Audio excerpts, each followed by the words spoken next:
Assalamu alaikum. Can I ask everyone please to come, take a seat, inshallah. We'll start and now, inshallah.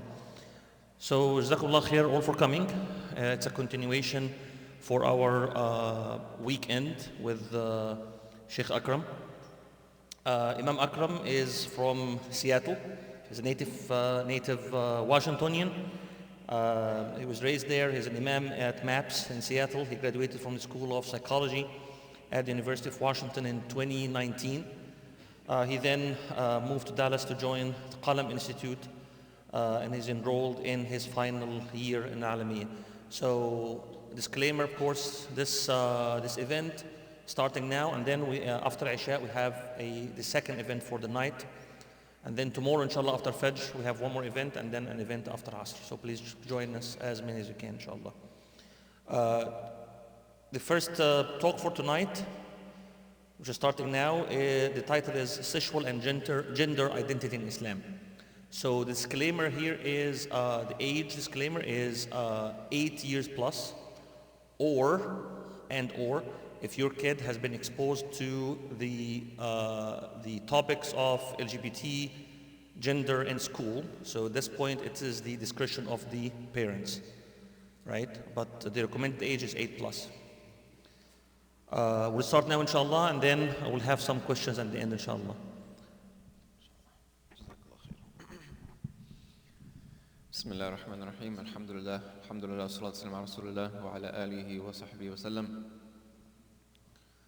So when it comes to this topic, right, being a hot topic in our current generation and something that is discussed a lot, we can really take it anywhere.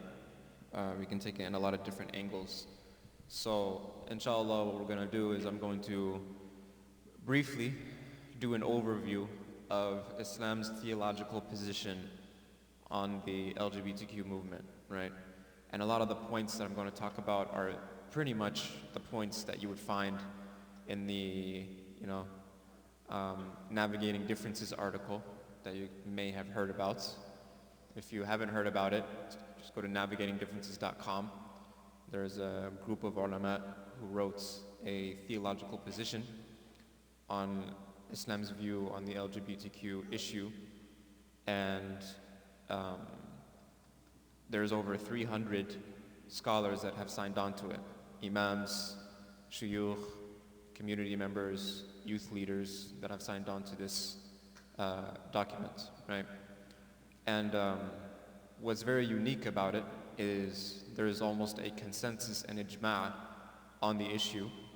And if you look at the scholars that have written the document or signed the document, you see them coming from different schools of fiqh, different, madrasas, tariqas, manhaj, Ahl Sunnah, all within Ahl Sunnah wal Jama'ah, different schools of Aqidah, Ash'ari, Maturidi, Athari, like they're all it's a very diverse group of scholars. And they're all signing on to this as an agreement, as a thumbs up, that there is ijma' consensus on this issue. The reason why I say that is because basically the points that I'm going to mention to an overview of the issue, that's actually like a baseline, right? Like it's a bare minimum. Like you can't, I don't want to say you can't disagree, but you can't disagree. That's the baseline, right? That's where we have to start. That's where we have to begin. And then from there, we can have other discussions about, how to, navigate differences, right? How to navigate, essentially what the article is talking about. So, in recent years, these discussions on sexuality have posed challenges for religious community members, right? So I'll do the overview Islamic theological position, and then based on the questions, we can see where we want to take it, right? We can talk about the history of the movement, we can talk about, why is it impermissible, go through the verses of the Quran, wherever you guys want to take it, we'll open it up to Q&A and discussion, inshallah. But the Islamic beliefs on sexuality and gender are without a doubt in conflict with our current societal views. And this has created tension for Muslims. This has created tension for actually other religions too. And it's a make or break moment for a lot of religions right now. Are you going to conform to what your religion, is against, or are you going to hold on to the truth of what your religion preaches? And, this is why many are looking to Islam as kind of like the last standing religion to not break on this issue. And people are wondering why. Why are we not breaking on this issue?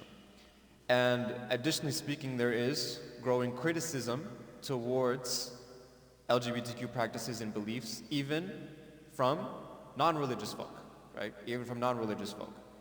And anytime there is criticism of LGBTQ practices and belief, it's met with accusations and intolerance. But anytime you criticize Islam, it is met with you're a critical thinker and an intellectual, right? So it's hypocrisy. And what's concerning as well is there's a push to introduce LGBTQ-focused values on children through legislation, right? Through force. And again, had you done that with Islam, everybody would be against it. Again, pointing out the hypocrisy, the superiority complex that their ideals and morals is what everybody needs to follow. And these policies, they undermine the rights of Muslims in this land, in this law, to be able to instill the religious values in their children and also contribute to an atmosphere of intolerance towards faith communities, right? When we see these laws being passed that forces legislation on the kids, it creates that intolerance for other religions, right? And so we disagree with the idea that because we have a moral difference with someone or a group of people, that is the same thing as intolerance and violence. Okay? Lakum dinukum waliya din. You have my religion, or I have my religion. I have my way, you have your way. Right? There's no problem in us, practicing our way, and you, if you want to practice your way, that's between you and God, right? I disagree with it. I can tell you why I disagree with it. I can tell you why it's not a healthy lifestyle. We can have that discussion. But if you try to force it on my kids, if you try to force it on me, that's where we're going to have a problem. Because I never did that with my Islam, right? You asked me questions about Islam and I answered. If it made you happy, then alhamdulillah. La ikraha fi din, qad tabayyana rushdu min al-ghayb. Why do we say there's no compulsion in religion? La ikraha fi din, there's no compulsion in religion. Qad tabayyana rushdu min al-ghayb. Because the truth will stand out from falsehood on its own. You preach the message of Islam, people will feel appealed to it, will feel attracted to it because of the message, right? It does not require anybody to be forced into it. The message is clear, the message is correct, the message is principled. So we have to assert our right as Muslims to express our beliefs while acknowledging our responsibility to coexist peacefully with those who hold different beliefs. So we live in what's the predominant religion of this country? It might be atheism now, but like what is it supposed to be? Christianity, right? I know this is a topic that we talk about a lot, and so it may seem like how much we talk about it, it might be like it seems like it's the most egregious sin in the world, right? But the reality is what? What is the worst sin in Islam? Shirk. How many Christians commit shirk on a daily basis? Every day. Are we coexisting with them just fine? Simple, right? It's the same exact scenario. I live in downtown Seattle, okay? So I interact with this. I'm in the battlefield, like I'm there at the front lines, okay? So any restaurant you go to, there's like a 9 out of 10 chance it's going to be, someone who identifies with the LGBTQ movement who's serving you. How many issues have I had with anybody from the LGBTQ community in Seattle? 0. It's not that difficult. You just treat them like a normal human being like everybody else, just like you would treat everybody else, right? Disagreeing with someone's lifestyle does not necessitate us to be negative and nasty towards them. It's actually the opposite, right? We disagree with people's lifestyle. Why? Because of our love for them. If it wasn't for our love for humanity, we wouldn't be trying to spread this deen. كُنْتُمْ خَيْرَ أُمَّةٍ أُخْرِجَتْ لِلنَّاسِ. That we are Allah subhanahu wa ta'ala told us that we are the best nation that has ever gone to people. تَأْمُرُونَ بِالْمَعْرُوفِ وَتَنْهَوْنَ عَنَ الْمُنْكَرِ وَتُؤْمِنُونَ بِاللَّهِ. We're supposed to forbid the evil. We're supposed to enjoin the good and invite people to worship Allah subhanahu wa ta'ala. It's our love for humanity that necessitates us to try to spread this message far and wide. Because we want as many people as possible to enter paradise. We want as many people as possible to see Islam as the best way of life and to accept the deen as the best way of life. Right? So my moral disagreement with you is out of my love for you. It's out of my love for you. That I want to see my brother and my sister in humanity succeed. And what's the best success other than paradise? Now, our source of morality does not come from any human being, right? So during the Enlightenment period, there's something called the Human Rights Declaration that was written. And there's many different religious groups that were involved in this. Christian, sects that were involved in this, Protestants, Catholics, a lot of, French also got involved. And the idea was what? We're going to create this document where is going to define what is standard human rights. The problem they had is they didn't know how to define a human. How do we define a human being? And they determined, because all of them have differences in religious thought and opinion and aqidah, and their theology is different, the only way to define a human being is by removing anything that is intangible and only keeping the tangible. So that means anything that is immaterial, unseen, has to be removed from the equation. So religion, the soul, and God cannot be in the definition of human. So now, the driving factor of a human being is what? Your own self. So you are the human, irrespective of soul, religion, and God. So whatever is infringing on the rights of the human and its desires, that is what's going to be against human rights. And so from that framework right there, that's where all the isms came from. Name me one ism, all of them came from that. That's where my body, my choice came from. That's where, my truth came from. That's where I'm not harming anybody, so what's the problem came from.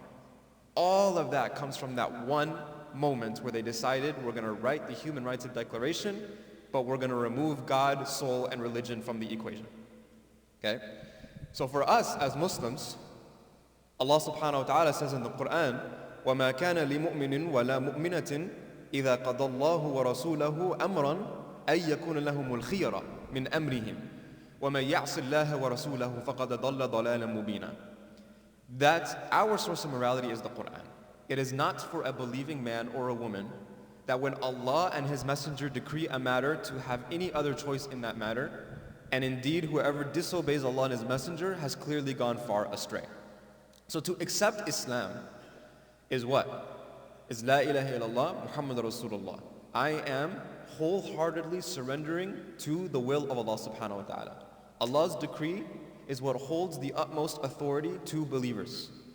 And as believers, we are expected to abide by it without hesitation. And so this submission, it acknowledges that Allah subhanahu wa ta'ala alone possesses perfect knowledge and wisdom. And so divine guidance is our ultimate foundation for morality. Right? And a divine guidance is what surpasses human reason or societal influences. Now, Islam itself has a very diverse legal tradition, which is one of the things that I'm planning to dive into in our Fajr talk tomorrow morning, right? About adab al-ikhtilaf. And there's also different viewpoints. There's different cultural practices within Islam. However, there are certain principles in Islam that are explicitly mentioned in Revelation and are universally agreed upon by qualified scholars and are considered unchangeable and cannot be altered by any individuals or religious authority, regardless of who they are in their position. And also, simply put, I don't care how many PhDs you have in Islam, it does not give me the authority to change Islam. Okay. So with this LGBTQ issue, it is categorically haram according to all traditional scholarship. There's ijma', consensus. We reject any attempt to reinterpret the explicit verses and the narrations regarding this issue. One verse that is commonly looked at for reinterpretation is, there's many verses where it talks about, Lut alayhi salam and his people engaging in this sin. And so one of the verses that talks about it is where Allah subhanahu wa ta'ala says, إِنَّكُمْ لَتَأْتُونَ الرِّجَالَ شَهْوَةً مِّن دُونِ النِّسَاءِ بَلْ أَنْتُمْ قَوْمٌ مُسْرِفُونَ. Allah subhanahu wa ta'ala says that Lut alayhi salam told the men in his community, why is it that you lust after men instead of women? You are certainly transgressors. Now this verse, Orientalists have tried to change the meaning and the interpretation to say what? Can anybody tell me? To say that the sin here is not that they are lustful over men, but rather what? Sorry? They're leaving the women? So, you're getting that. That's an important factor. You're kind of trying to almost get in there. Anybody know? They tried to say that it was referring to, keep it nice, but assault. Right? Do you understand what I'm saying? Assault, yes. Yeah. Yeah, you got it. And so, however, if you understand even a little bit of Arabic, like basic fundamental Arabic, you don't even have to be an expert. You just like your alif ba ta, you'll understand. If you translate it that way, إِنَّكُمْ لَتَأْتُونَ رِجَالَ شَهْوَةً مِّن دُونِ النِّسَاءِ, أعوذ billah, what are you trying to say? Are you saying that Allah subhanahu wa ta'ala said, wa'udhu billah, right? This is not me saying this, it's what Orientalists try to say. That you are okay assaulting men instead of women. Does that make it okay to assault women then? And this is what happens when people try to change the words of Allah subhanahu wa ta'ala, because it's already perfect. So any change you would try to do to the words of Allah subhanahu wa ta'ala is going to basically make it completely false, is going to render it completely meaningless. Right? So, a'udhu billah, and you're trying to reinterpret, and you're trying to be more inclusive of people's desires, you just committed a heinous act, a heinous crime, and now you said it's okay to assault women. Absurd. Another example of this is, I do Sirah class in Seattle, and we were talking about the verses of Surah An-Najm, and when it was revealed, and Surah An-Najm was a very powerful surah that caused the entire tribe of Quraysh to prostrate to Allah subhanahu wa ta'ala once it was the complete recitation.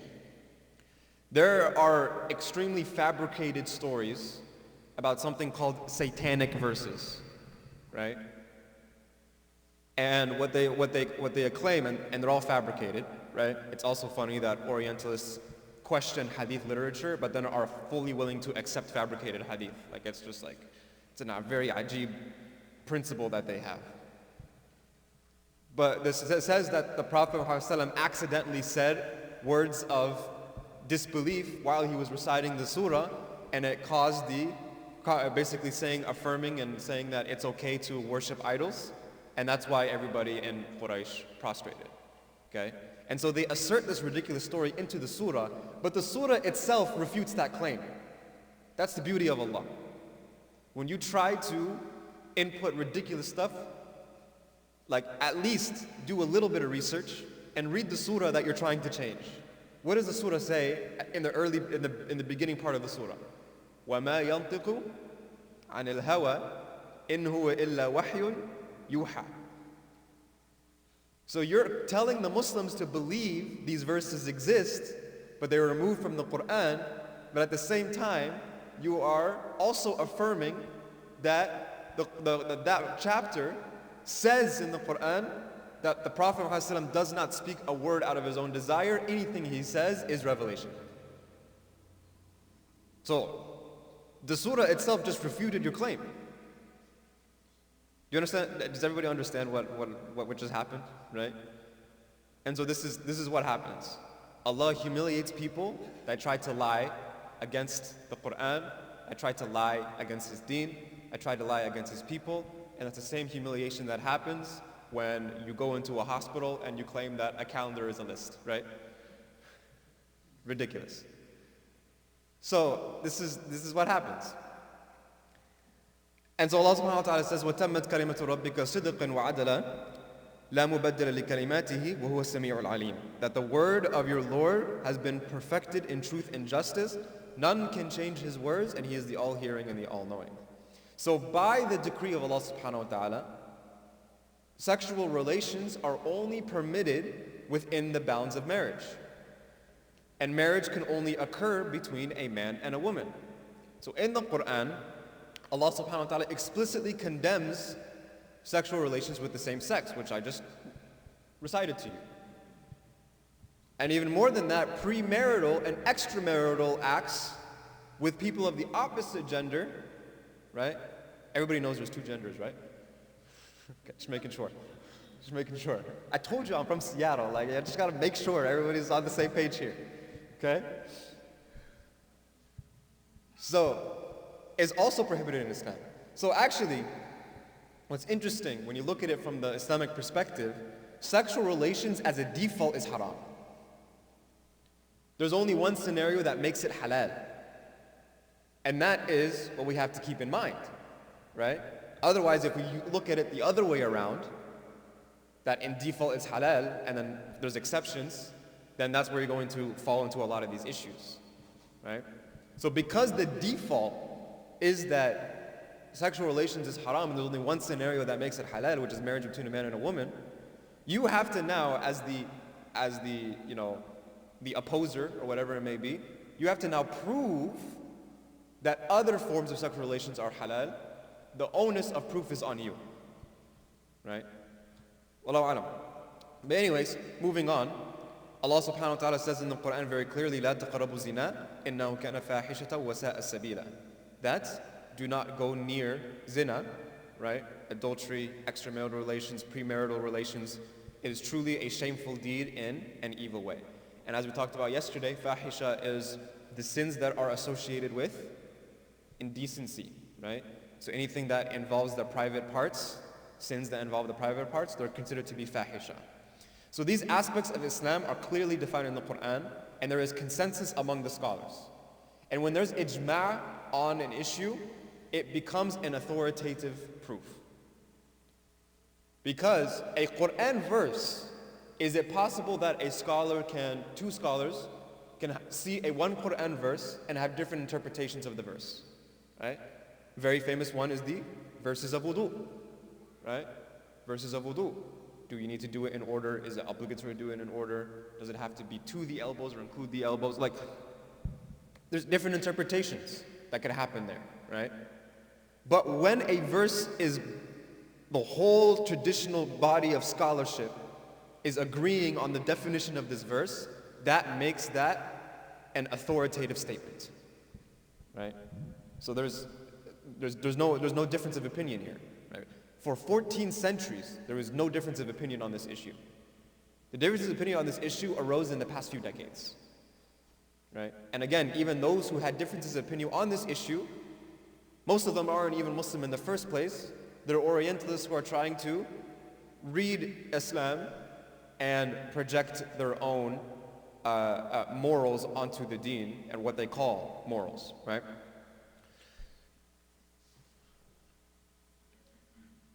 So, Allah defined humanity as consisting of males and females, and He declared, يَا أَيُّهَا النَّاسِ إِنَّا خَلَقْنَاكُم مِّن ذَكْرٍ وَأُنثَى وَجَعَلْنَاكُمْ شُعُوبًا وَقَبَائِلَ لِتَعَارَفُوا إِنَّ أَكْرَمَكُمْ عِنْدَ اللَّهِ أَتْقَاكُمْ إِنَّ اللَّهَ عَلِيمٌ خَبِيرٌ. O humanity, indeed we created you from male and female and made you into people and tribes so that you may get to know one another. And surely the most noble of you is in the sight of Allah subhanahu wa ta'ala is the most righteous amongst you.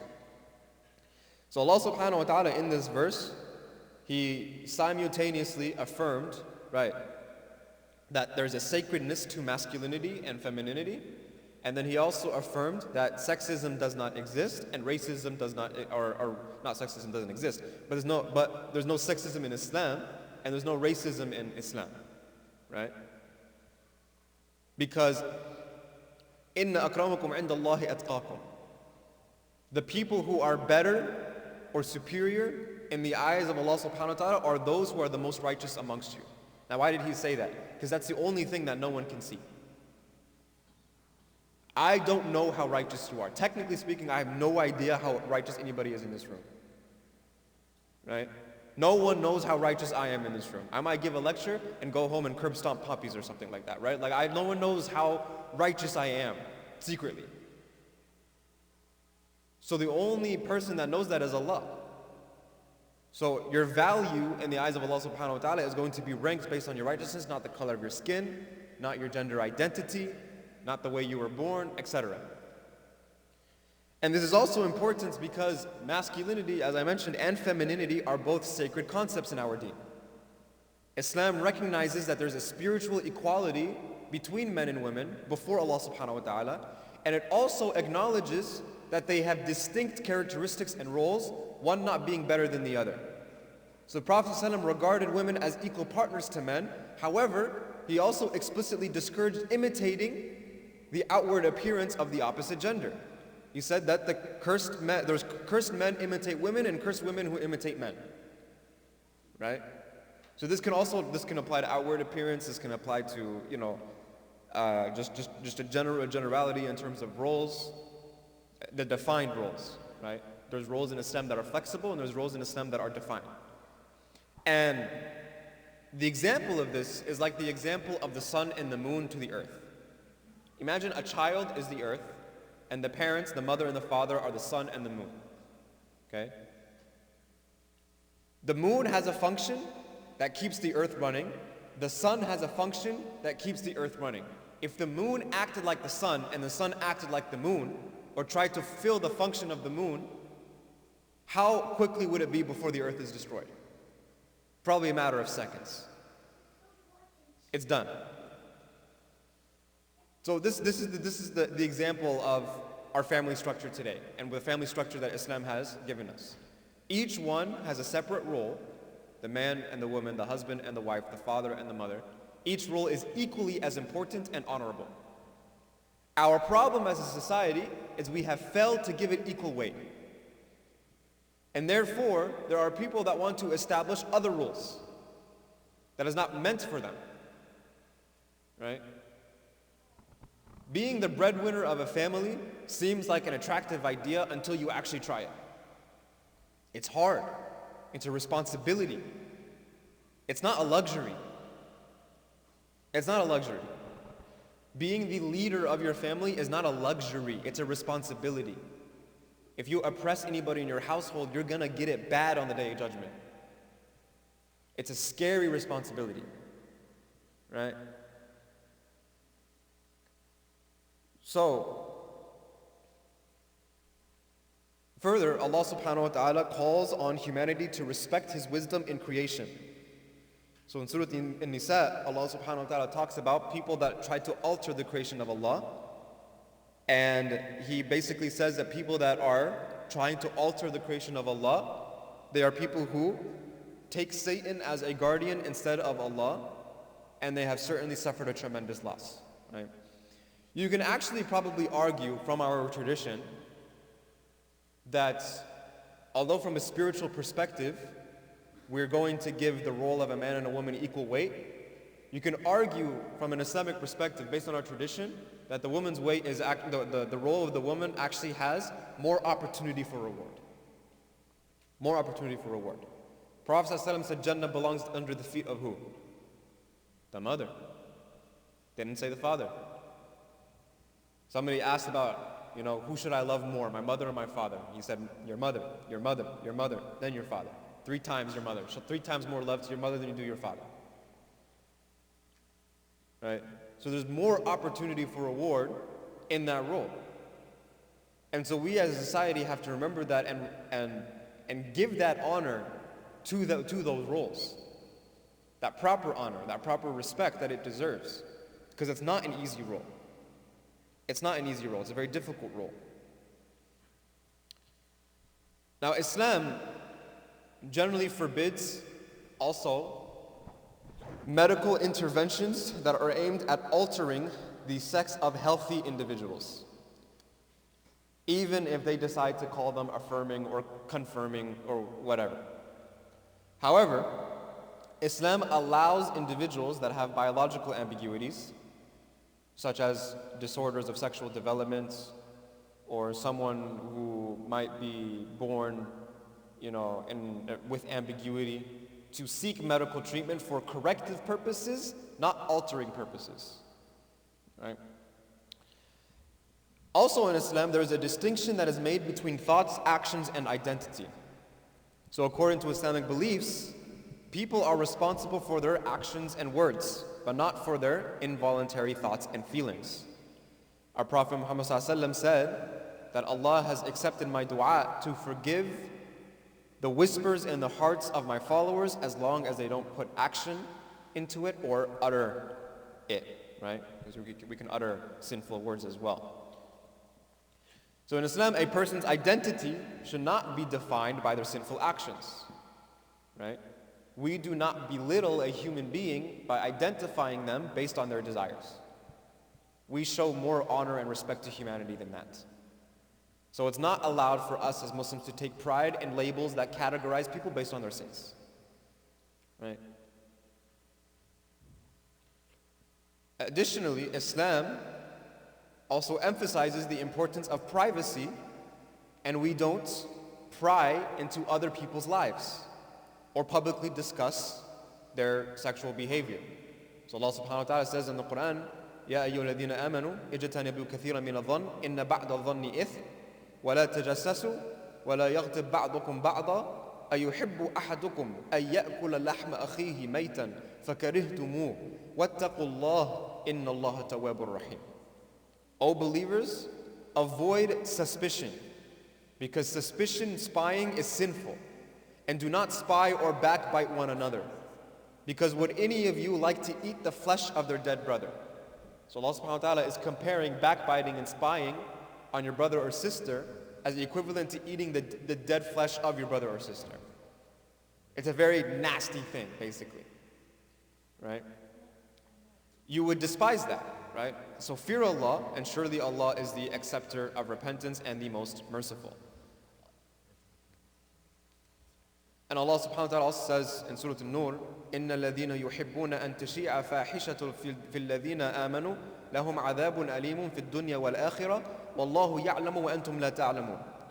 Indeed, those who love to see indecency spread among the believers will suffer a painful punishment in this life and in the hereafter, and Allah knows and you do not know. Now, there may have been certain religious groups that have decided to alter and modify their religious teachings to include LGBTQ ideology. And so now there is pressure on the Muslim community that we're faced with similar influences, that are we going to adopt that same method? Are we going to conform? And people are trying to reinterpret Islamic texts to support LGBTQ acceptance. So we have to oppose this.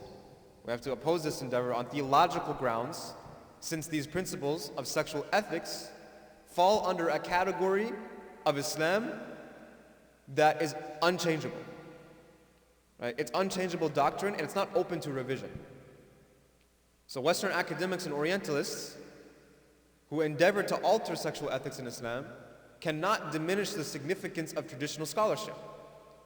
The same scholarship that holds an unbroken lineage spanning 14 centuries, tracing back to the Prophet Muhammad ﷺ.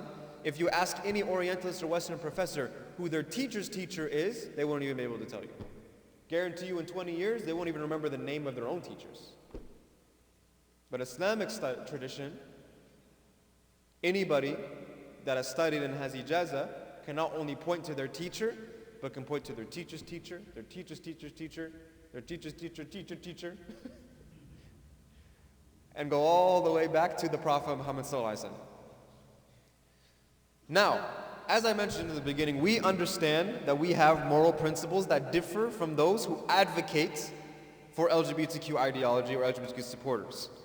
So we also acknowledge they have a constitutional entitlement to live without harm or mistreatment, which is something that we uphold. So the religion of Islam is a religion of mercy and love. So we do not preach indiscriminate hate, much less violence against people on account of their feelings and their urges. So it's actually a mistake to conflate one's faith communities about moral and immoral acts with preaching hatred against an individual. But we emphasize our rights, both protected by Allah and by the constitution of this state, or this nation that is, showing its hypocrisy every day with how they treat our brothers and sisters overseas. But they claim that Muslims have the constitutional right to uphold, practice, and advocate for their religious convictions, and we must do so in the most honorable manner. The Prophet Muhammad ﷺ every day was interacting with people that he disagreed with. But Allah subhanahu wa ta'ala in the Quran says, "Id'u ila sabili rabbik bil hikmati wal maw'idhati al hasana wajadilhum billati hiya ahsan inna rabbaka huwa a'lamu biman dhalla an sabilihi wa huwa a'lamu bil muhtadin." That invite everyone to your Lord with wisdom and kind advice, and only debate with them in the best manner. And surely your Lord alone knows who has strayed from his way and who is rightly guided.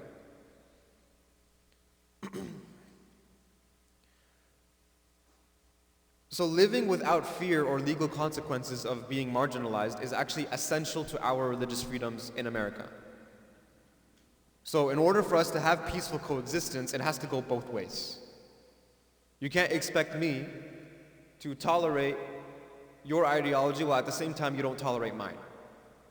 So we reject the notion that we must either conform to societal pressures that contradict our beliefs, or else we're going to be unjustly labeled as a bigot, right? Because these ultimatums hinder the possibility of peaceful coexistence.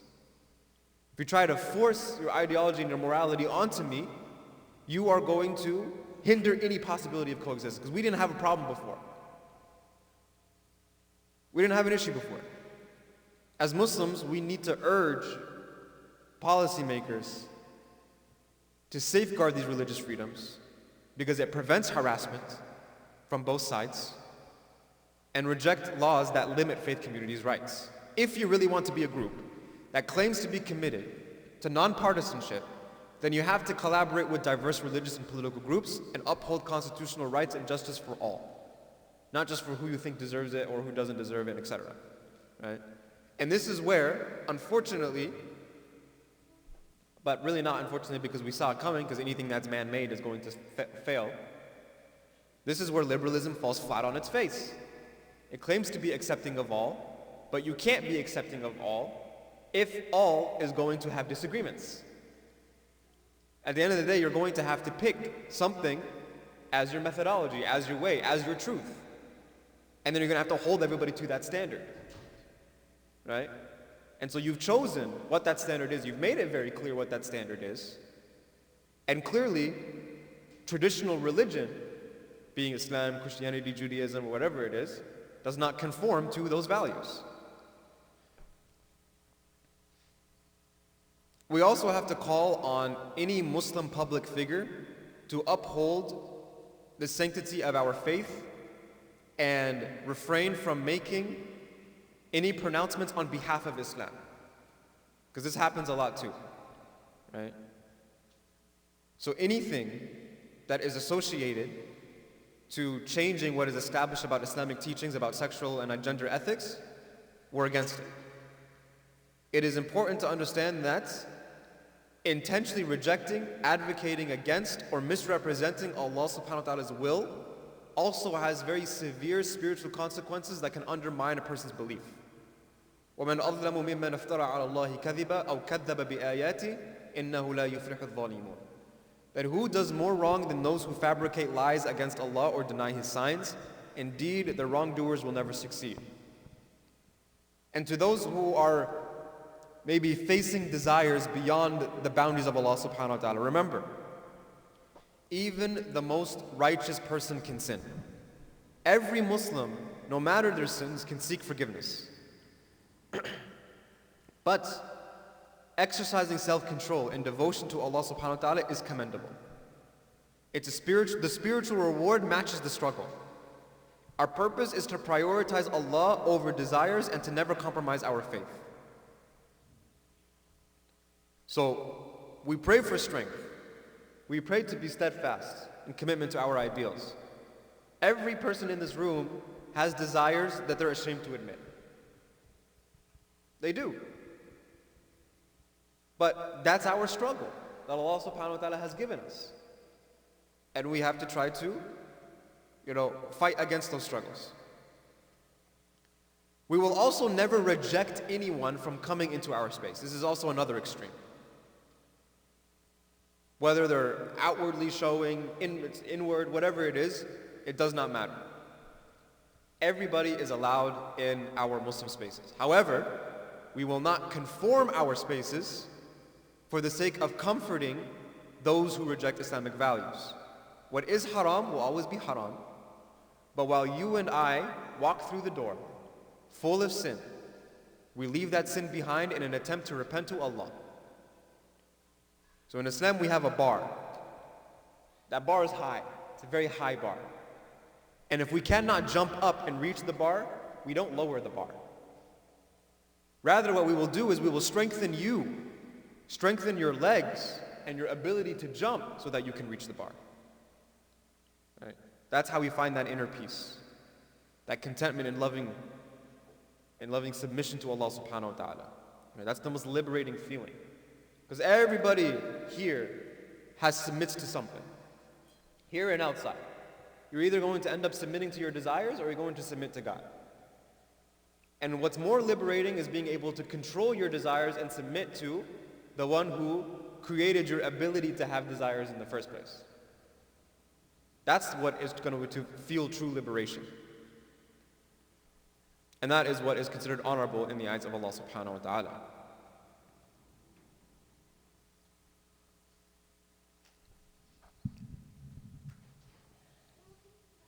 Okay, I think I'll pause here, inshallah, and then we can open it up to questions, or any questions somebody might have.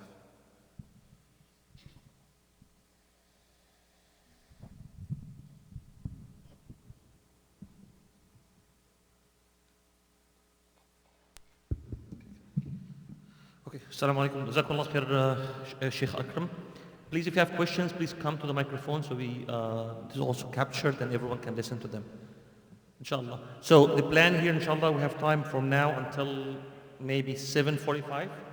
Inshallah, we're going to break this session. Whoever would like to make wudu, and then after Isha, we have the second session for tonight, inshallah. So please, if you have questions, please come to the microphone. Jazakallah khair.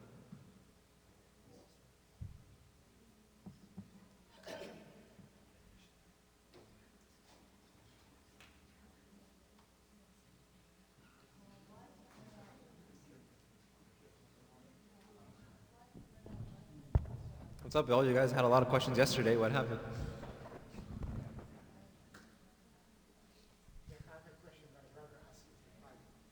Okay, no worries. We can talk about it, inshallah.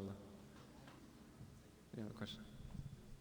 Assalamu alaikum wa rahmatullah. You mentioned about the masajid and the place Islamic centers have a high bar. But the question, maybe you can elaborate on what do we do when? I'm not asking if. I know the question is when. Somebody who does not conform to that bar cannot leave these sins behind, right? Whether the way they look, the way they feel, what have you.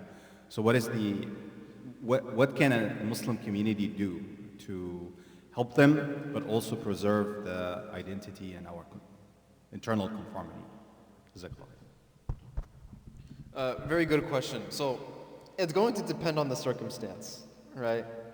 So, this is something that we have dealt with a couple times at the masjid in downtown Seattle, where individuals will come in, kind of identifying with the movement or having LGBTQ identity.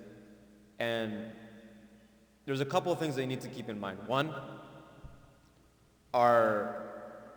is their identity purely from a desire perspective, or is it also an outward physical appearance perspective as well? Because if it's an outward physical appearance perspective, meaning a man who has transitioned into a woman or a woman has transitioned into a man, and now the distinction of their original gender or what their actual gender is not obvious and can confuse people and offer a bit of ambiguity, that is where the hard part happens. It's a struggle. Because on one side, if someone identifies as a man, but looks completely like a woman from the outside, you can't send them to the women's section because they're a man. But you also can't send them into the men's section because everybody's going to be like, what's this woman doing here? Right? It's hard. It's very difficult. The problem is our communities aren't ready for it. Right? And that's one of the big issues that imams face. What happens when this occurs? Okay? Ideally speaking, you offer them a third space to pray in. Go to the office, another room, and pray there, right? But that's a difficult thing. The other thing also has to do with their level of submission to the will of Allah subhanahu wa ta'ala. Like, are they coming into the space and trying to change their religion, trying to force their ideology onto other people, or are they here to learn? Are they here to change? Are they here to try to be helped, etc.? Right? Based on that, that's also going to change the response as well. So I'll tell you about an incident that we had recently. About 3 months ago, no, not 3 months ago, more than that. It was like in the summer. Someone come in, and they requested to meet with me, and I thought it was a sister. I thought it was a woman, right? This tells you already where this is going to go, right? I thought it was a woman, and so I met her in the lobby, right? Because in my masjid, because we're leasing this space and we don't own it, we can't do a lot of construction. But my office is like tucked away in the corner and it's like completely private, so I can't meet with sisters in the office, right? It's not appropriate. So I have to meet in the lobby area. So I'm talking and you're telling me that I transitioned to a woman about 10 years ago, and now I regret it, and I've been researching Islam, and I want to accept Islam. Problem is you literally can't tell, right? Whoever the doctor was, well done, good job for you, right? Like, you should get if this is your field, you should get a raise. Like you killed it. Like you could not tell at all. It's a joke, by the way. Please, right? And so I was so confused. I was like, wow. And what was even crazier, one of the sisters that is on our volunteer committee at the masjid and helps out with the masjid, she comes out from the sister side, goes to shake his hand, and he literally says, no, I'm a man. I can't shake your hand. And I was like, wow, subhanallah, right? And so I had to sit him down for a very serious conversation. I'm like, look, if you're going to accept Islam and you want to be a part of our community, there's some things that I want you to keep in mind, right? The community is going to be very confused, right? And they understood that. They said, I know, I understand the situation. I understand that there are worldly consequences to my actions, even though Allah subhanahu wa ta'ala will forgive the spiritual side of it, right? So, you know, he even admitted himself that he can't go pray in the men's section, but if he can pray in the lobby and listen to halaqah from the lobby, he would really appreciate that. I said, okay, there's no problem at all. There's no problem at all with that, right? The big problem is this is something that, if you look at traditional books of fiqh, it's not even addressed. So scholars today, and why I hesitate to give a definitive answer, is because this is something that scholars today are discussing. What are we going to do? It seems like there's two options from people that I've spoken to. One, you either have to assign them a tarbiyah partner, a spiritual partner, that is going to basically help them through their journey on a one-to-one basis so that they have a connection to the religion and the community, or you need to establish some type of third space where people with ambiguity can kind of come in. The problem is that comes from a qiyas of something called the mukhannath, which are people during the time of the Prophet Muhammad ﷺ that were born intersex, and it's not the same as trans. It's not the same. People try to make that analogy, but intersex means that you are born with both parts by the will of Allah, and that's just how you were created. Trans is when you try to alter the way you were created. It's a completely different scenario. So it's a very difficult thing. But yeah, so each case is going to be handled differently, right? My wife and I did a marriage seminar 2 weeks ago at the local University of Washington MSA. And one of the questions we got was from the brothers' side. It was an anonymous question, but they had anonymous brothers and anonymous sisters. That, is it okay to get married if you have attraction to the same gender? Meaning, is it okay to get married to the opposite gender if you have attraction to the same gender? Right? My answer in short, again with these things, it's always going to depend. It's a case-by-case basis. There's some people that have attraction to both. There's some people that only have attraction to one. There's some people that have like a spectrum of attraction, right? Which, by the way, I know people are going to look at me weird for saying this, but I think I made it clear that I come from a traditional background, right? I think I made it clear what my position on this issue is. So, hear me out, right? I have evidence for this too. But the idea of sexuality being a spectrum is actually affirmed by Islam. Islam recognizes that people can have desires that are outside of the teachings of Islam, which is why we don't hold people accountable based on their desires and their thoughts. How do I know this? I know this because the Prophet ﷺ told both men and women that it is at least makruh, and in some cases also forbidden, in some madhahib, and some scholars say it's forbidden, for men and women to sleep in the same bed under the same blanket. This is forbidden, right? Why would this be forbidden if the concept of being attracted to the same gender is not a real possibility? It's a real possibility, which is why we have to safeguard ourselves from those possibilities. Even when you're changing in front of the same gender, there's a certain level of hayat, of modesty that you have to maintain. You can't just expose everything to the opposite gender or the same gender. You can't. There are certain levels of awra even within the same gender. Why would that be the case if there wasn't some type of temptation that could possibly occur, right? And so you talk to like all these red pill guys, and they'll be like, nah, this is ridiculous, but then their feed is filled with gym bros that are like shirtless the whole time, right? And that sounds kind of sus to me, right?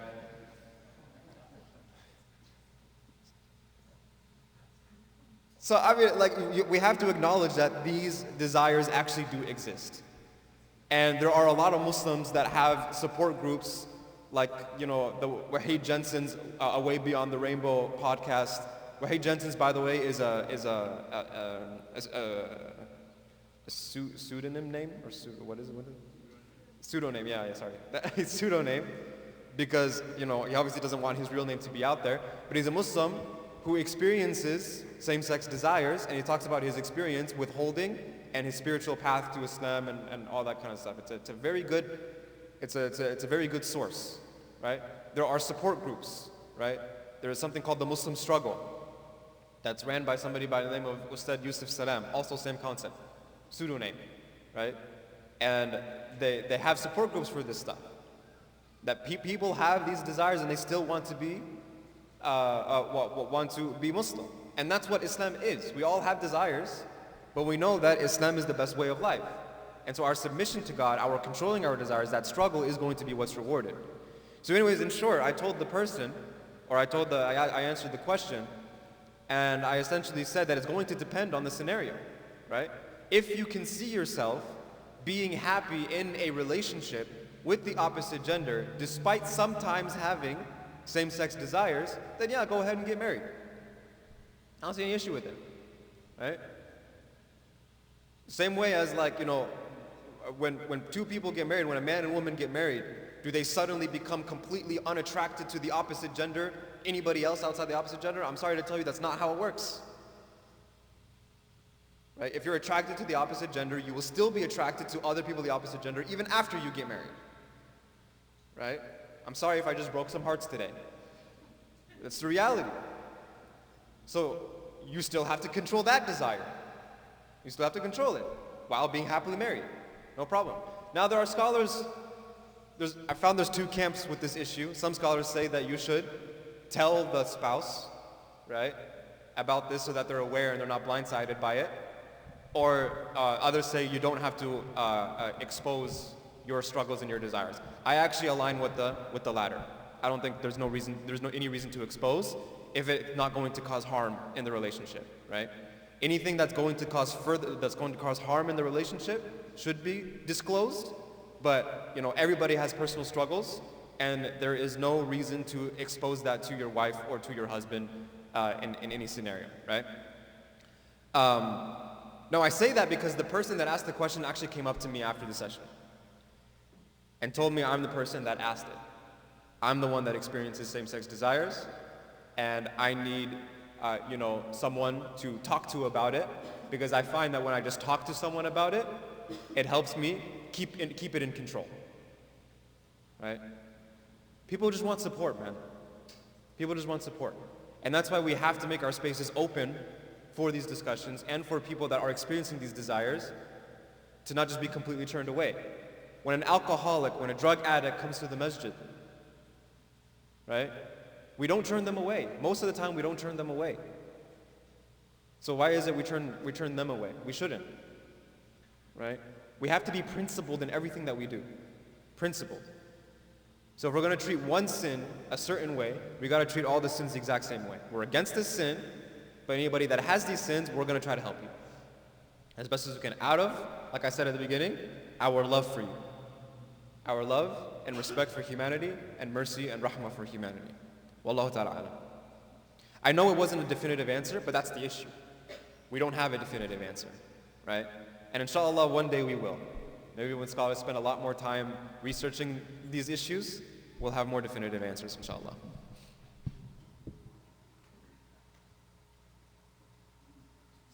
Can I ask a question? On the advice for coexistence. Yeah. So should you keep your opinion to yourself? Should you not express, because in public spaces, or even, let's say, on a city council, in an election, we vote a certain way because we want to shape the society around us, right? Yeah. If we don't like people driving drunk, we will pass laws that restrict drinking, right? If we don't want smoking, we're going to prevent people from smoking in a line to the supermarket. Yeah. So I'm struggling with the idea of how do you coexist at the same time not making your disagreement apparent. Maybe not in every space, not if you're sitting at a restaurant having dinner, but maybe elaborate on that a little bit, because I read an article that seems to blur the line between your opinion and your action. So I used to believe that you separate the action from the person who's taking the action, right? But I read an article where the author disagreed with that and thought you're human, you can never separate the two from each other, and hence you're going to act out. If somebody smells bad, you're not going to go smiling in their face and give them a hug or something like that, right? I'll leave it at that. Yeah.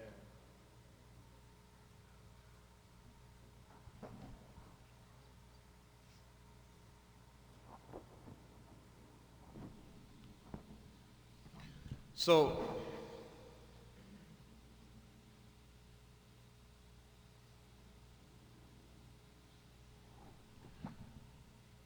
it's kind of both. Like, you don't want to go to like a restaurant and then somebody's serving you and you're like, by the way, like, I disagree with your morals, right? That's like, okay, that's just kind of weird, not the right time and right place, right? you want to find the right time and right place. So for example, when people are in an interfaith gathering, you can talk about these issues. People ask you questions, be open about these issues and things like that, right? Don't hide behind, these issues or try to blur the lines to them. Just be honest. People ask you those questions. But you don't necessarily have a sense of responsibility to go out there and like share your opinion with everybody, share your opinion with everybody at work. This is how I feel about this issue, this is how I feel about this issue. No, you keep those things to yourself, and then if somebody asks and they're, genuinely asking, like they just want to learn, then no problem, right? They also have to make that assessment. Some people ask because they want to capture you. Some people ask because they want to trip you up and make you seem a certain way. Piers Morgan is a great example, right? He just wants to ask people and just try to like basically make that like ruin their life based on their answers and things like that. And then there's other people who, for example, like Lex Friedman, right? Who, like, generally speaking, we have a lot of moral disagreements with as Muslims, right? Pretty sure at the end of the day, he probably supports Zionist regime more than he does Palestine. Probably does, right? Based on his history. But when he asks questions about it, he seems sincere in the questions that he asks.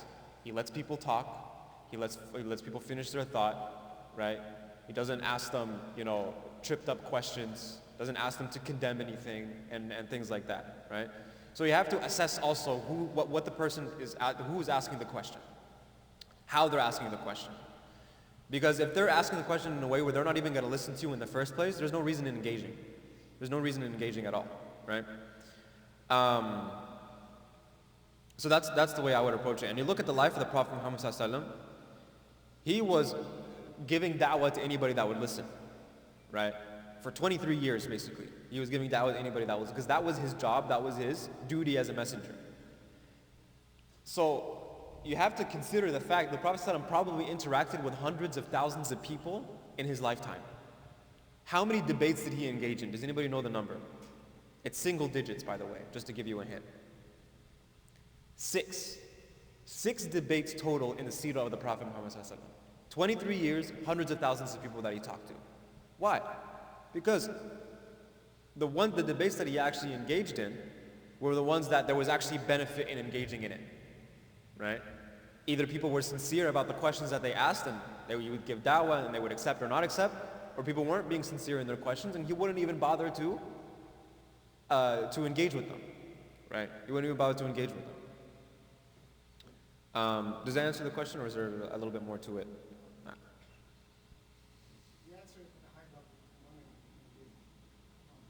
Yeah. I know it's hard you want to tell us more about like the voting issue kind of thing? Coexistence. Again, I think it goes back to what I kind of mentioned in the beginning. I think we have to remember that we coexist with people that commit a sin that we consider to be even more egregious than this. Right?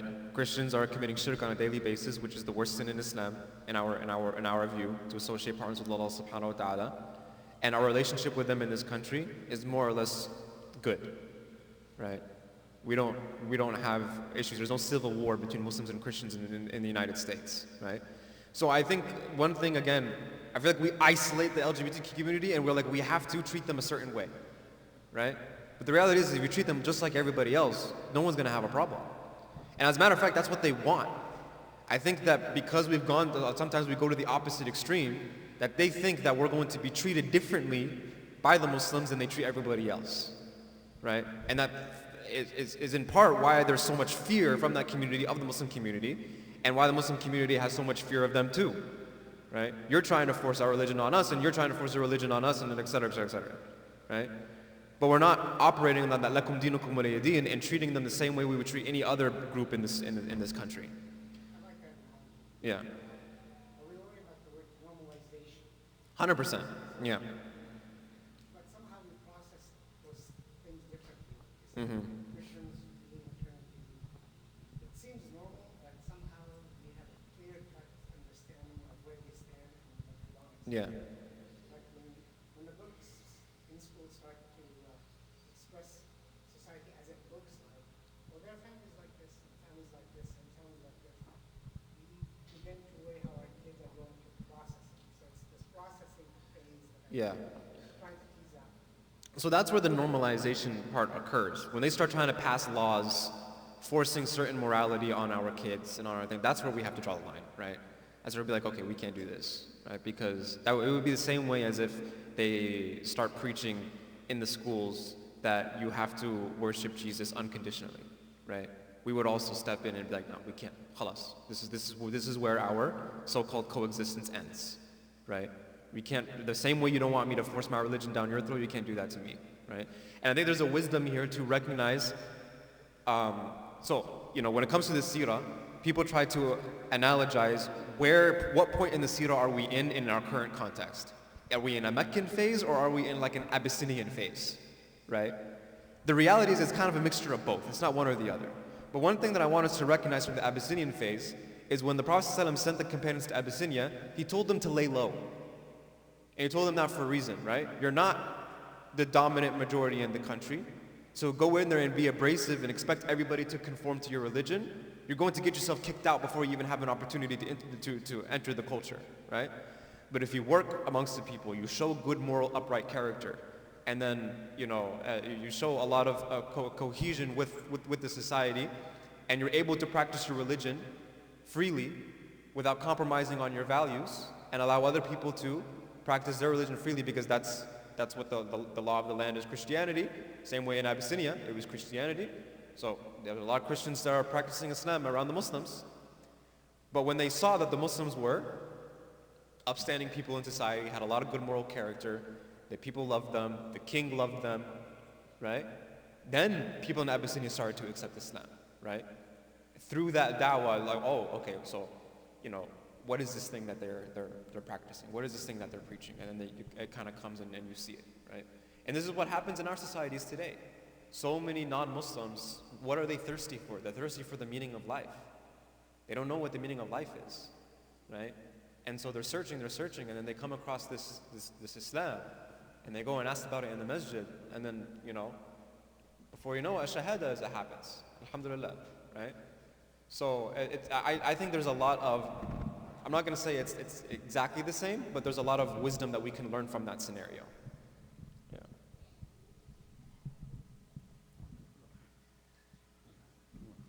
Assalamu alaikum. Jazakallah, Sheikh. That's a very sensitive issue, and I'm very glad you introduced it in a very simple way. Jazakallah khair. I have actually a concern. It's not a question, it's like a comment.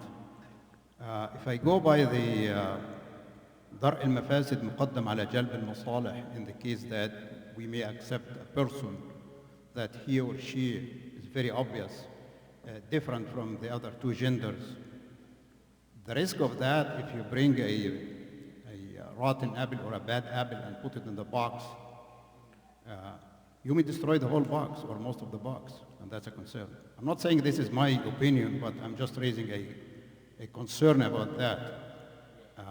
We cannot police that person 24 hours inside the masjid to make sure that he or she is not spreading their ideology. You can sense from my comment that I don't really agree with that, to accept a person very obvious like that. What is the solution? I don't know. It's very hard even to turn someone who wants to be a good Muslim and try to improve, because what's the chance that he or she is getting there again to spread their ideology? Yeah. It's a concern. Jazakallah khair. Barakallah, it's a very good point. But it's kind of why I hinted at the idea of, if someone has that ambiguity, it's very difficult to integrate them into the awam of the people, right? Because there is going to be a lot of fitna that happens. And, which is like the difficult scenario that, ulama are facing in the country today, trying to figure out, okay, well, where do they go? Because we don't want to close the door of Islam on anybody. But at the same time, like Ammu mentioned, we also don't want to cause fitna in our own communities as well. So how far do we take it on one individual trying to open the door of Islam that it ends up affecting the entire community? And it's a very good point. And like I mentioned, I don't have an answer for it. I don't. I do think that each scenario is treated differently, and you're going to have to make a judgment call in that scenario and see if, there's sincerity in the person trying to learn, or, Are they already Muslim and they're rejecting the idea that Islam prohibits this? Because then that's another issue, right? Now there's an aqidah issue that is happening. Or are they maybe someone who has engaged in this behavior and now regrets it and wants to come back to Islam? You're gonna have to treat that differently. Each scenario is gonna be different, and that's why it's hard to have a definitive answer, but you do bring up good points. So jazakallah khair, barakallah feek. Sorry? The restrooms? Yeah, man. You're right. Low-key though, I kind of like these all-gender restrooms though. I'm not gonna lie, because like, they're like single restrooms, they're single. I'm not talking about the ones that are like public. The public ones are absurd, right? But a lot of the ones that are being built in Seattle are like the single all-gender restrooms, right? So instead of having multiple stalls, you just go in and then you can take off your socks and put your foot in the sink and you're chilling. You're just hanging out. Like you don't have to worry about anything, right? You don't have to worry about anything. So it's kind of nice in that sense. But once you have actually it was very funny. The same marriage seminar that we were at, right? My wife wanted to go make wudu in the restroom, and it was a new building that had been built from when we were in university at the same university. And I guess in University of Washington, all new buildings have to have these all-gender restrooms, but they're all public. So they have like multiple stalls, and any man or woman could just go in, right? And so like I basically had to like guard the door while she goes and makes wudu so that no man enters into the bathroom. And I just thought that was absurd. Like I was like, this is ridiculous, right? So I agree, that's ridiculous, right? But the single stall ones, I'm like, keep going, like that's great, right? We'll do all we want, and we're, alhamdulillah, while we're in there. Any other questions?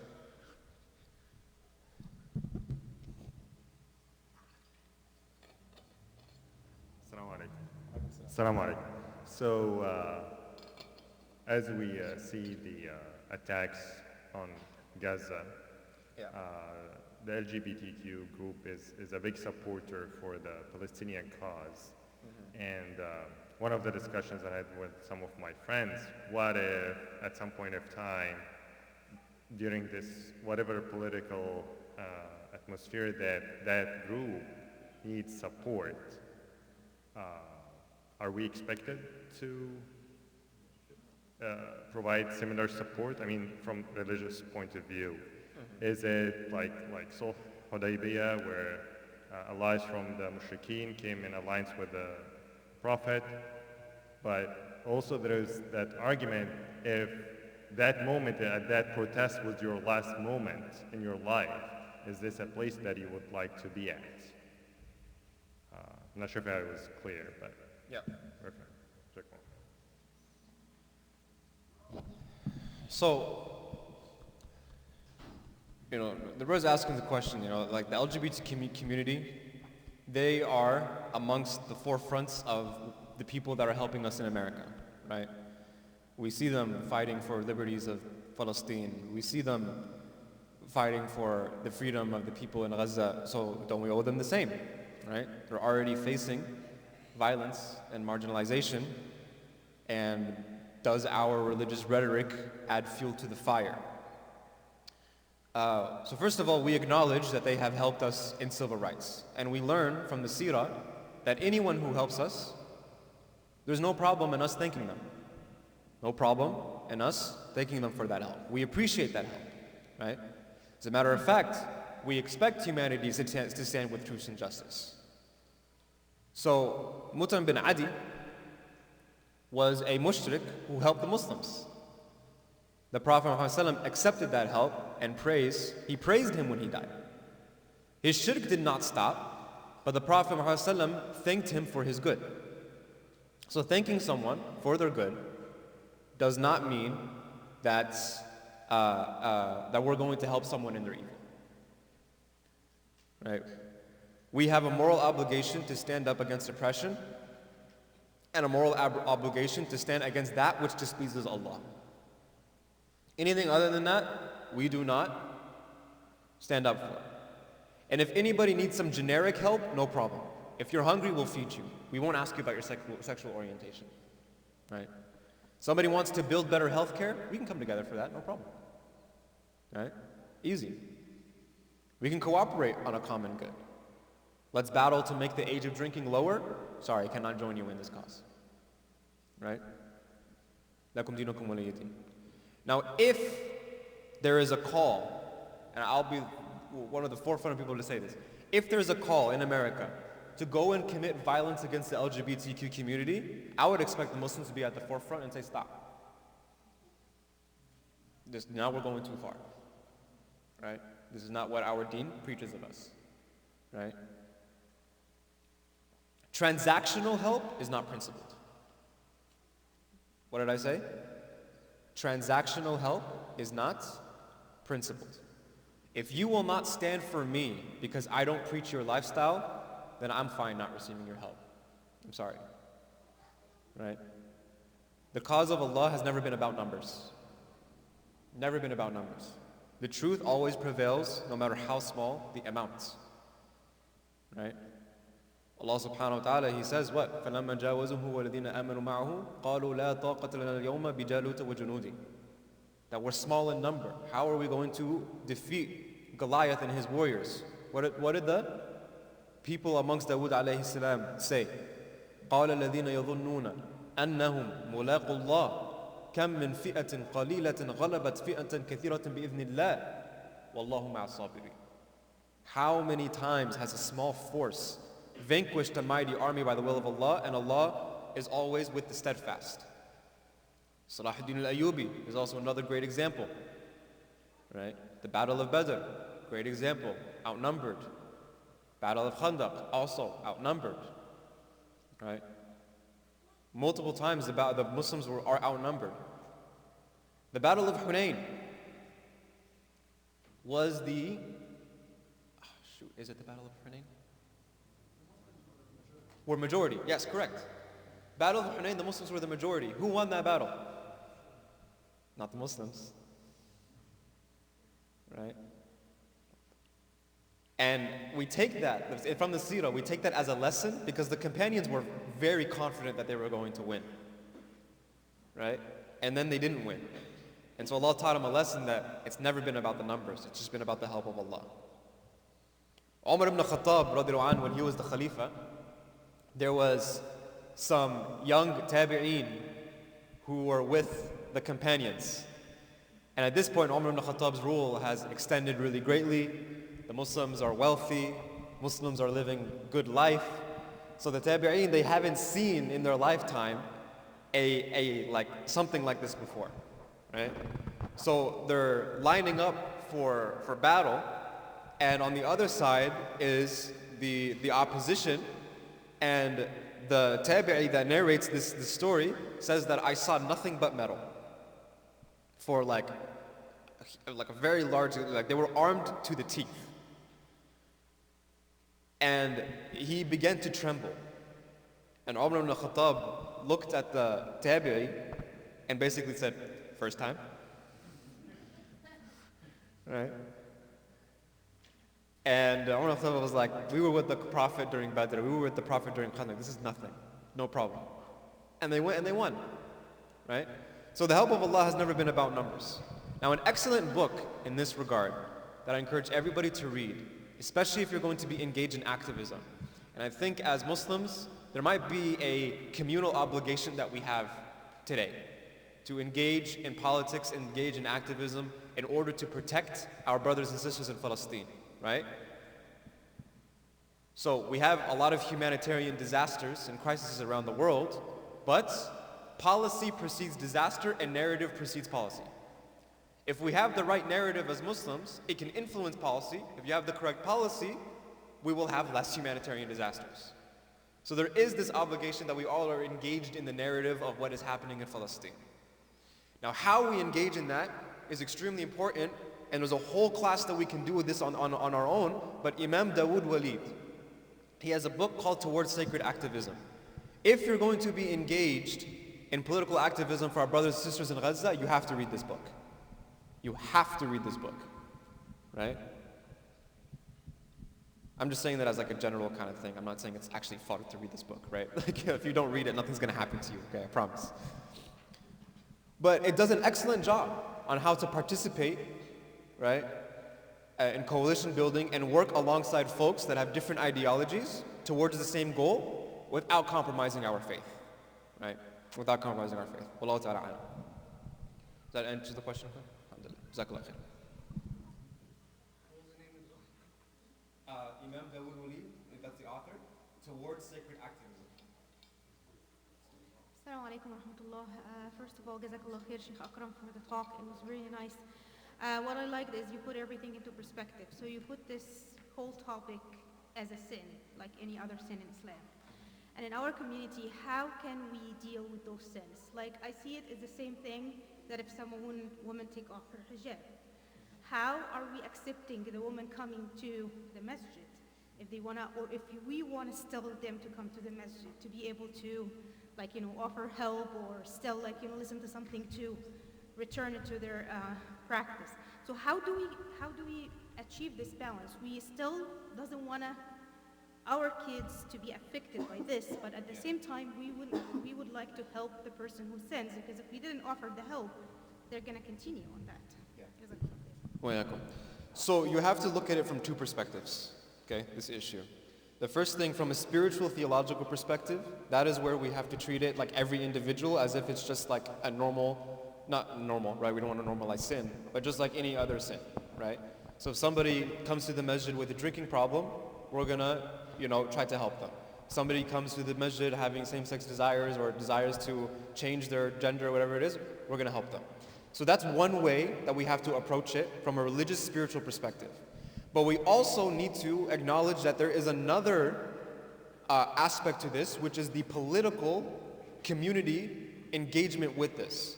And the reality is, yes, from a sin perspective, it's the same as any other sin. But from a political perspective, this is the only group that's trying to force their sin onto us. You understand? So there's no like alcohol, there's no push from anybody that Muslims will have to drink alcohol, right? Maybe with the Uyghurs in China, may Allah subhanahu wa ta'ala help them and aid them, you'll see this. But in America, this is not something that we're faced with. There's no pressure on us to adopt alcohol.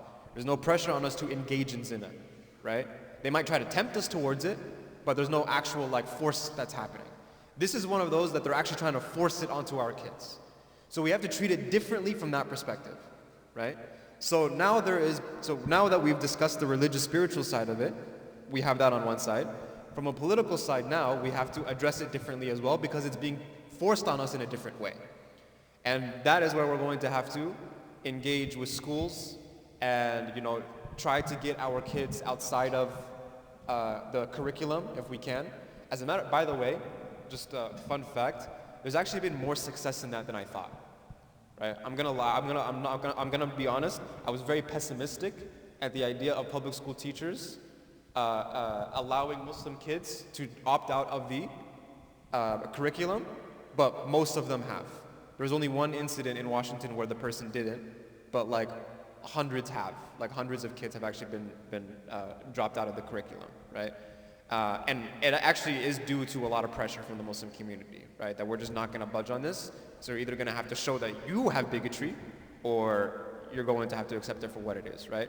So, don't knock it till you try it, I guess. Don't be scared. But at the same time, that's kind of what I was talking about yesterday, about why it's so important for us to build quality Islamic schools in our communities, right? Again, I mentioned in Washington, we have 2 masajid that are literally 2-minute walk away from each other. It makes no sense. One masjid is enough to sustain the entire community. And if I see another masjid being built in the east side of Washington, I'm gonna lose my mind. Because we don't have a single quality Islamic school, but we have all these masajid that everybody just wants to be different, everybody wants to be the one that runs the masjid and things like that, right? But if you prioritize, and I've seen it being done in other communities, so I know it's possible, quality Islamic education, right, where they're raised in an Islamic environment while receiving quality education, so they graduate and go to good colleges and things like that, you're not going to have to face these issues, right? So I think as a Muslim community, we failed to do that in the past 20 years. We did. So now we have to think to ourselves, what am I going to do now for the people in Gaza, for my kids, so that the next 20 years from now, right, is going to be completely different. Nuruddin al-Zengi, who's the, Imam Salah ad-Din al-Ayyubi was his successor, right? He built the mimbar for Al-Aqsa. You guys know this story, right? He built 2 members for Al-Aqsa. He built 2 members for Al-Aqsa, right? And then 20 years later, he passed away before Al-Aqsa was actually freed by Salah ad-Din al-Ayyubi. But he built it and said 20 years later, Al-Aqsa was freed and those members were put in Masjid al-Aqsa, right? And so that's what he did. He identified something. He's like, I'm going to do my part so that 20 years from now, Masjid al-Aqsa will be free, right? So similarly, we have to think about it in a similar way. 20 years from now, what am I going to do so that my kids are growing up in an environment, or the next generation of kids are growing up in an environment where they don't have to worry about these issues? Or what am I going to do for the next 20 years that, inshallah ta'ala, same thing, in Gaza, we will see Masjid al-Aqsa be free again, inshallah ta'ala, right? But we made a lot of mistakes post 9/11 and how we engaged in politics, how we engaged in the community. We did make some mistakes. So now we learn from those mistakes, and in the next 20 years, inshallah, we'll be better, right? It's been exactly 23 years since 9/11, which is the same time as prophethood. The same time as prophethood, right? We did not make the same impact as the Prophet Muhammad ﷺ by any means, right? So how can we learn from the past 23 years and make the next 20 years better, inshallah ta'ala? And that's one of the ways that we can make the next 20 years better, is by building those quality schools. And it takes time. Because the school that I saw that did this successfully, it took them 30 years to get to that point. But they prioritized it 30 years ago, and now they're here today. Right? Wallahu ta'ala. Just a reminder, we passed some paper slips. If you have questions, please hand them over. So maybe you can take one more question, and then we're going to break in 15 minutes, inshallah. So the second topic is after Isha, inshallah, from 8 to 9, and then after between 9 and 10, maybe we can answer, the Sheikh can answer some of these questions, if we have many of them, inshallah. Any one more question? Verbal?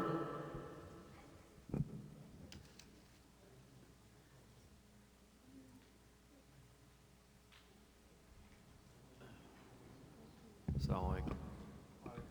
Jazakumullah khair. So let's say a close friend at school or a coworker, we've been friends for a very long time, and then they transitioned. How do I approach this, and how do I navigate this as a Muslim? Jazakumullah khair.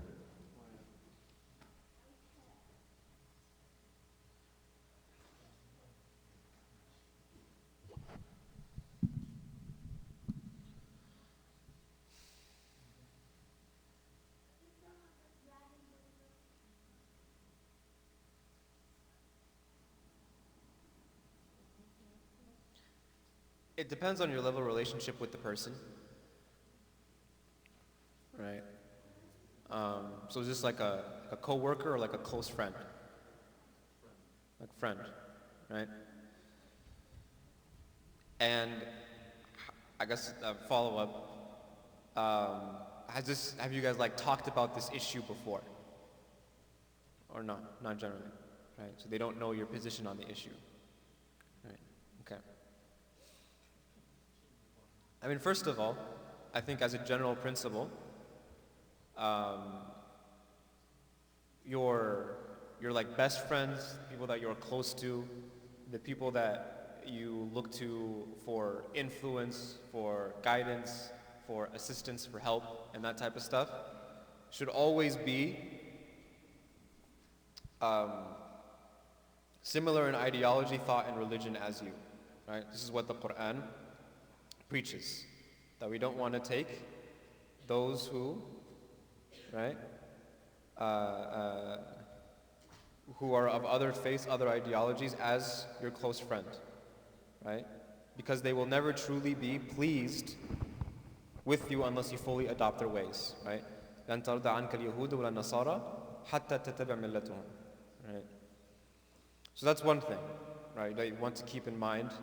Now with that being said, it doesn't mean that we can't have friends, colleagues that are of, other faiths and ideologies, but they shouldn't be the ones that are, influencing our day-to-day life, right? So, I think kind of going back and emphasizing what I've kind of been saying before, try to treat them the same way that you would a Christian friend, a Jewish friend, a Buddhist friend, right? But at the same time, if those issues do come up, you should be honest about what your position is, right? If it's asked, right?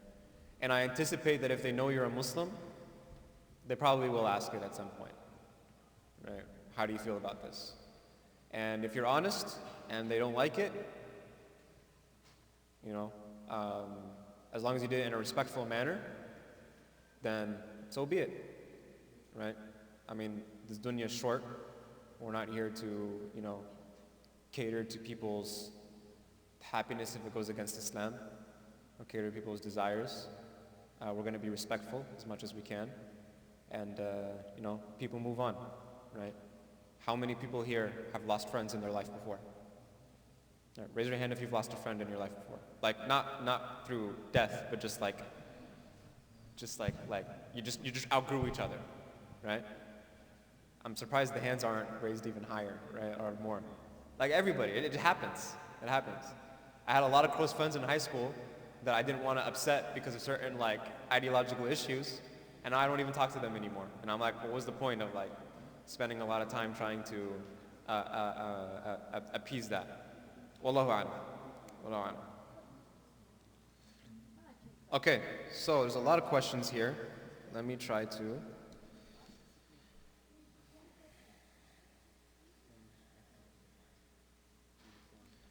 So there's one that's kind of similar. Somebody's saying that they're, you know, accepted Islam and they have friends from before they're LGBTQ. How should I approach the situation? Honestly, like, keep it natural, you know. Find friends that are in the Muslim community and just start spending more time with them, right? I think a mistake that people do is they say that I can't be your friend anymore because you're gay, or something like that, right? It's like, okay, like, that's kind of too much, right?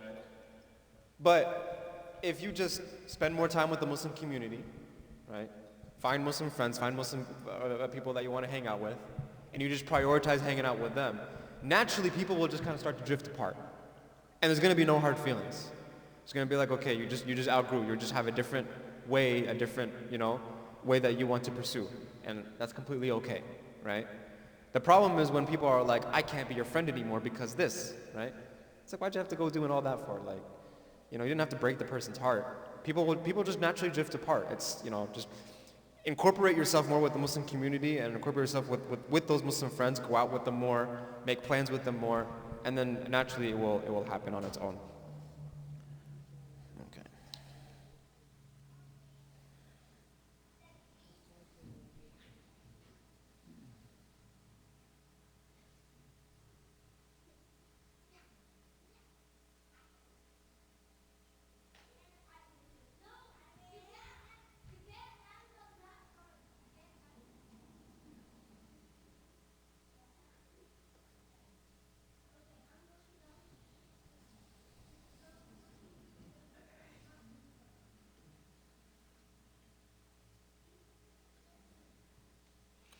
Okay, there's one question here.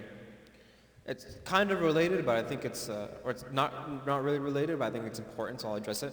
Is it permissible to get to know someone of the opposite gender through social media if you keep it appropriate for the intention of marriage? Yes, but under certain conditions, right? A, parents should be aware that the conversation's happening, right? Don't have it behind parents' back, okay? That's number one. Two, keep it professional, right? There's a certain cultural connotation with so-called DMs, right? Like there's a connotation that it's a little bit more, you know, casual, a little bit more loose or something like that. But like text message, or I'm not gonna say email. I know nobody's gonna email each other, right? Although I know someone personally who got married off 2 emails, right? And he's been married for 15 years and has 3 kids and he's very happy, right? So don't knock it, right? People have different ways. But text message is a little bit more professional. People kind of, you know, have a little bit more professionality with it. So, you know, that's generally okay. But again, it shouldn't be done behind the back of parents.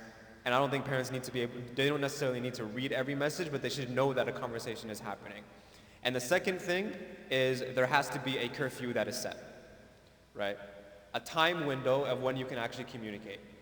Because if you leave it unrestricted, then when shaitan hour comes, it's going to, a lot of mistakes happen during that time, right? My general rule is after Isha, it's lights out. Like, don't talk to anybody from the opposite gender after Isha, right? It's just, it never goes well, right? Unless, of course, it's your spouse, then talk to them all you want, right?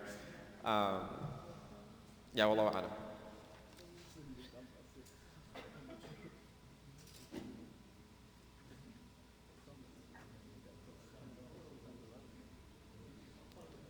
That one is going to require an entire lecture on its own. How much time? Till 45, right? 5 minutes, okay.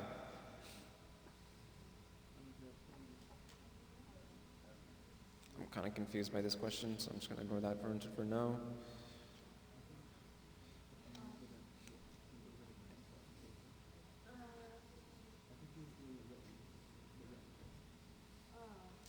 How are the rules of khalwa affected by interactions with LGBTQ? For example, is it possible for a woman to be in khalwa with a homosexual woman? Technically speaking, from a fiqh perspective, if you don't know the person's desires, then you just treat based on what you know, and there is no issue in khalwa with someone who has same-sex desires, right? With that being said, if you do know, and they've made it very clear, then it's ill-advised to do so, right? It's not haram, but it is ill-advised to do so because you know that there is a possible temptation that is there, right? There's a possible temptation that is there. The reason why it's not permissible for the opposite gender is because usually speaking, there is an attraction from both sides. Right? There's an attraction from both sides. In this scenario, there's an attraction from one side, then it's going to be a little bit different. So it's not haram again, but it is ill-advised, and I would recommend that you do not do that to the best of your ability. And Islam does have that kind of safeguard in place as well, right? Like they say that when even amongst men, that scholars should not teach men one-on-one in the privacy of their home, right? That if you're going to teach someone one-on-one, it should be done in the masjid. There's just, in everything, there's safeguards that are put into place to prevent even the worst case scenario, right? The worst case scenario. So, again, technically speaking, if a scholar and their student were in the privacy of the scholar's home or the student's home, it's not haram, but it's ill-advised. You shouldn't do that, right? Because we want to put safeguards in place to protect us from any potential danger, any potential harm, right? I'll take one more question, inshallah.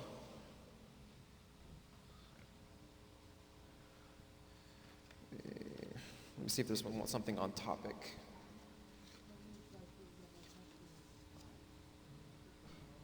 Okay. Last question I'll address, how to have the talk with your kids regarding this topic, all right? First, it needs to be done because whether you like it or not, they're going to get exposed to it, okay? So a lot of people try to shelter their kids, and then what ends up happening is they get exposed to it, and now any exposure, okay, I want you guys to learn a principle here, okay? From a child psychology perspective, okay? Any exposure that a kid has to a topic for the first time becomes the foundation of that topic. You understand what I'm saying? So if their exposure to this topic is what we don't want them to be exposed to, you're going to have to unwind the foundation and rebuild their foundation back up. But if you expose them early, before they're inevitably exposed to it, the opposing side is going to have to unwind what? The foundation that we have instilled into our kids, and it's going to be much harder to do that. Problem is we want to put our kids in public school for 40 hours a week, and we give them to the Sunday school teacher 1 hour a week, and are surprised when, things aren't working out, right? So, find out when these things are being when kids are being exposed to these things in their schools, and then you want to address it to your kids before they're exposed to it in school so that they are well prepared, right? If you want a source, a resource, go to Yaqeen, and they have an LGBTQ curriculum, an entire curriculum that is built for middle and high school age, but it can be simplified as well. As adults, mashallah, you guys are very smart people, right? You can simplify things for them, for the kids, and then inshallah ta'ala it will be very beneficial, right? I've gone through the curriculum myself, taught it a couple times in masajid and some Sunday schools across our area in Washington, and it's been very beneficial and very helpful, right? So that would be how I would do it, inshallah ta'ala, or how I would recommend doing it.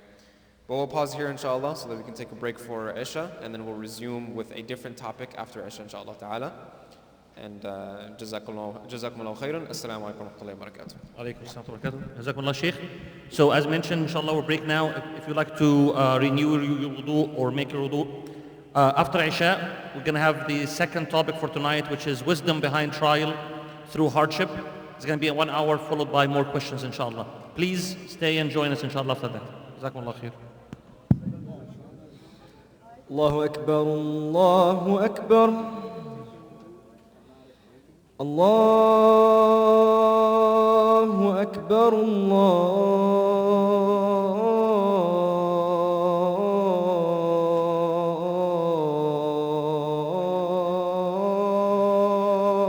Akbar. Ashhadu an la ilaha